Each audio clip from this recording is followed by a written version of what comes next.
how do I say this nicely? Because I do respect Ja Morant. I think he's a certified idiot.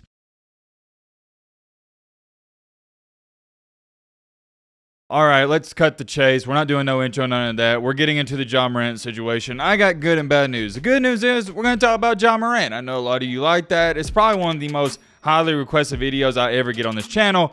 But the bad news is this will be the last time I talk about him in this situation. I know what you're sitting there saying. Yo, Matt, what? Last time? Wow, we love the Ja Morant videos. And to the people that like the Ja Morant videos, I'm going to explain why I'm not talking about this again. Also in this video, let me make this clear. I want to make this as short, simple, and as sweet as possible. We all know what happened with Ja Morant. I'm not going over it. I don't feel like giving backstories. I do backstories all the time. If you don't know what's going on by this point in time, I don't know what to tell you. What did I say the first time this happened? I'll pop it up right here. Ja Morant is a certified cornball. Nothing in this life, let me repeat, nothing is cornier to me than when a person has a good life or they make it out of that bad life and they have a good life and they try to act gangster hood, whatever you want to call it. It's just weird. I don't know why you want to portray like you had some hard life growing up when in reality Ja Morant grew up in a loving household, loving family, and he didn't have it bad. Am I saying Ja Morant and his family were multimillionaires? No, I'm not. But he didn't have it as bad as some other people out here. I don't want to go on a complete rant and tangent about that. We've done it enough. I think you guys get the point. Y'all know how I feel about it. It's corny. Fast forward in time, a couple months later to our current date in time, he did it again. How do I say this nicely? Because I do respect Ja Morant.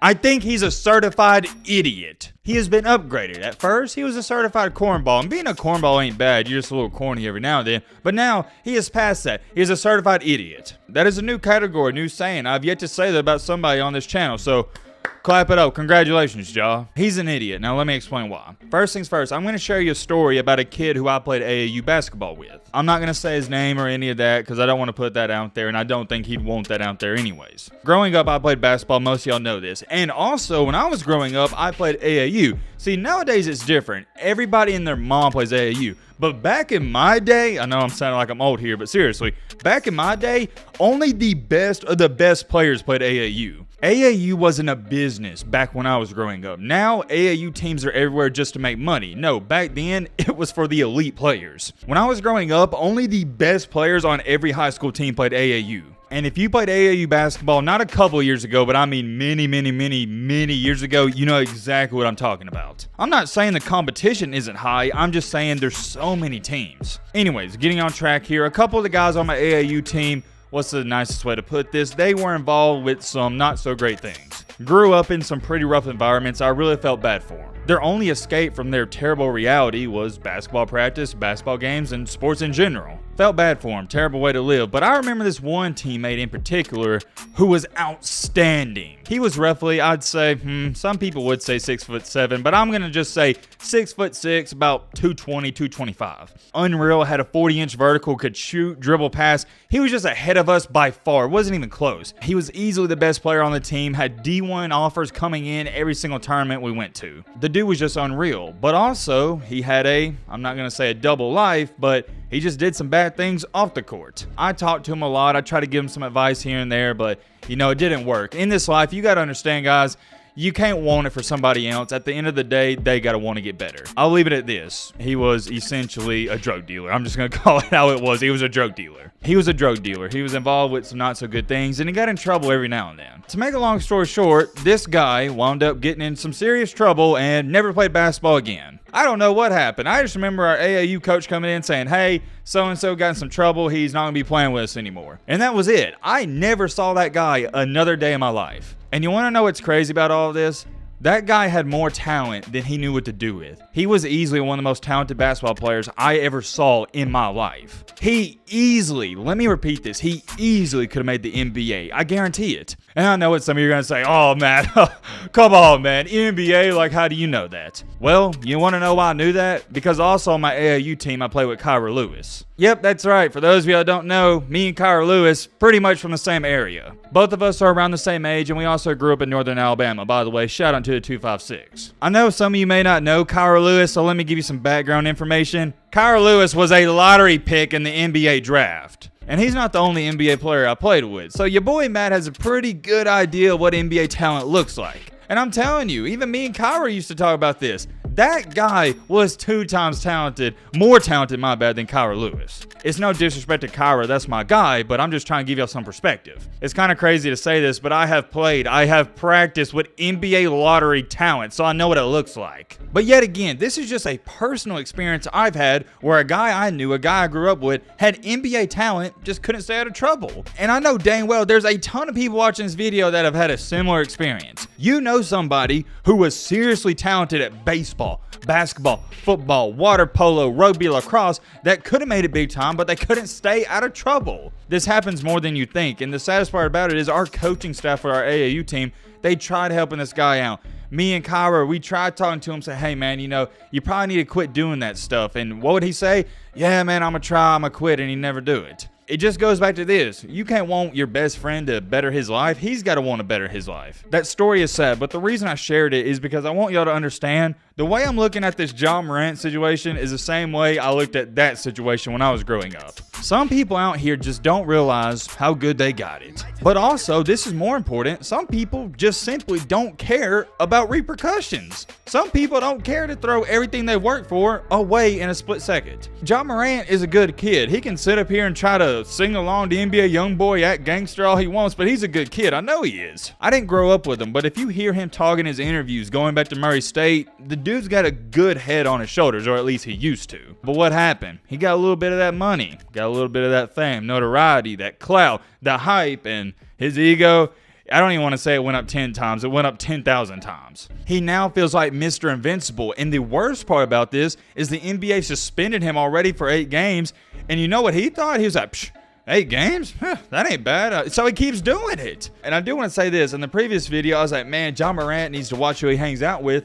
But even his boy, I didn't even notice this, but the guy who was on Instagram Live, he even knew Ja Morant shouldn't have done that because he tried hiding the camera. So I don't even know if we can sit up here and be like, man, why is his boy over here on Instagram Live? Like, is it really his fault that Ja Morant did what he did? I'm all in the boat of saying, hey, man, you shouldn't be going on Instagram Live with Ja Morant around. You know he's in trouble, but I mean, this is Ja Morant's fault. Ja Morant is just a straight up dummy, and let me explain why. Nobody is mad about what he did. Nobody cares about that.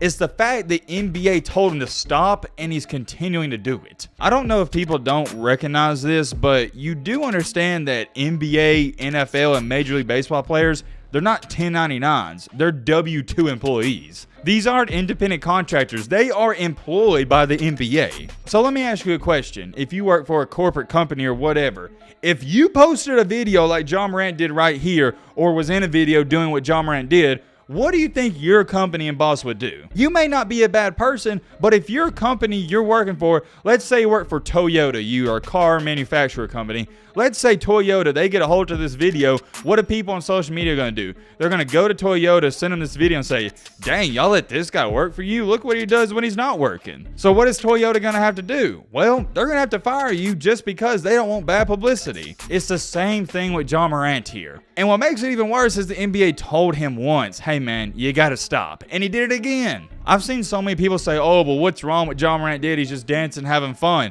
Okay, we get that. The point is the NBA told him to stop doing this. Ja Morant, you're going to learn out the hard way that you will not make the NBA look bad. You won't. Ja Morant thinks he's so invincible, he actually believes the NBA needs him, but they don't. I promise you right now, if Ja Morant didn't play another day in the NBA, they wouldn't lose a single dime. It would continue to go on. The NBA and the NFL doesn't need anybody. There will always be another great, talented basketball and football player. Trust me. Another reason why this is so idiotic is because you're jeopardizing your money. He knew, maybe not the first time, but the second time, this most recent time, he knew if he did something like this again, there was going to be major repercussions, and he still didn't care. What does that tell me?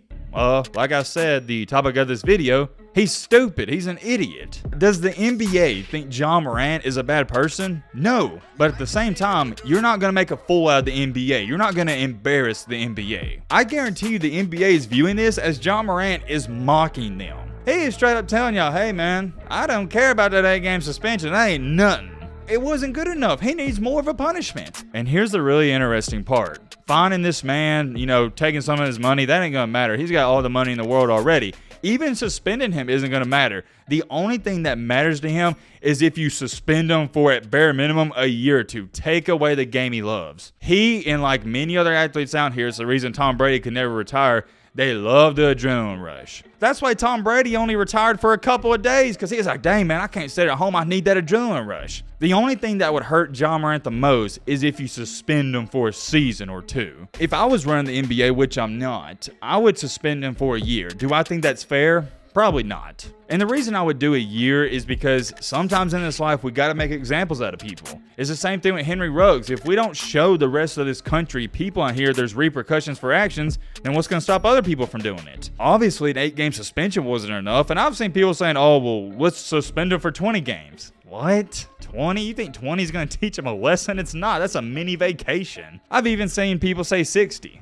Same thing. What? 60 is a vacation. I'm done talking about this. I really am. There's nothing to say. What do y'all want me to say? I see this in my everyday life. I've watched people close to me self-destruct just like this, and I know y'all have as well. You're going to come to find out, if you haven't already, people can't get out of their own way. It's a sad situation, and it goes back to this. I'm not a LeBron fan. I am a Kobe and Jordan guy, but this is why I respect LeBron James so much. You want to talk about a guy who got it out the mud, who grew up in the hood, the trenches? That was LeBron. But do you see him talking about it, flexing it? No. There's nothing to flex. Why would you want to flex that? The point in life is to get out of the hood. And also, Ja Morant trying to be gangster and hood. Well, guess what? Some of the biggest hood people I knew growing up, you didn't even know they were hood. You didn't even know they were a gangster. Gangsters move in silence. I know that's corny and cliche, but it's a fact. There's nothing scary about Ja Morant. I guarantee you, if he went to the hood tomorrow, they'd give him a wedgie. He has been upgraded, though, from certified cornball to certified idiot. Let me know your thoughts down below, but